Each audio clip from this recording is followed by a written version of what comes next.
Ladies and gentlemen, welcome back to the show where we work to expose the seedy underbelly of the law and finance industries. Today we're dealing with Steve Livingstone of Mclennon Ross working on behalf of Scotiabank, and you really are richer than you think because Scotiabank is stealing money from you.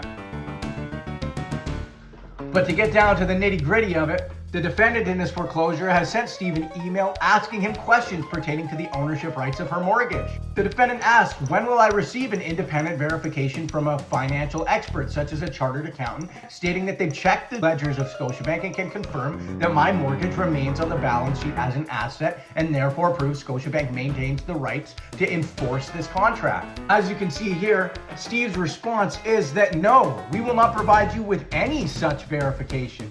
I don't know what that is, other than something that you read on the internet in the fantasy world you have created for yourself. So there you have it. Steve Livingstone, an apparent professional bank lawyer, doesn't know what a chartered accountant is or independent verification from an unbiased source?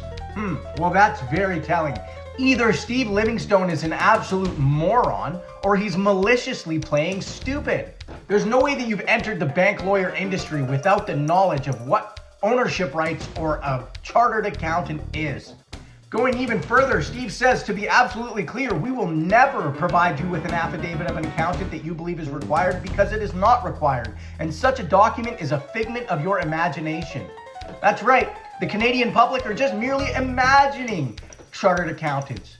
The one entity that is unbiased, governed by CPA Canada, that would have the ability to view the ledgers of this company and confirm whether or not they maintain the ownership rights of this contract is merely a figment of the Canadian public's imagination. Chartered accountants don't exist, and they certainly can't fulfill affidavits. This narrative and straight up lies spun by all these bank lawyers needs to be addressed publicly. There is no way that you are going to participate in the law industry representing banks and state that you believe that affidavits from qualified professionals are figments of our imagination. It is becoming increasingly obvious that Steve Livingstone is attempting to collect money on behalf of Scotiabank for assets that they do not own, and that is fraud.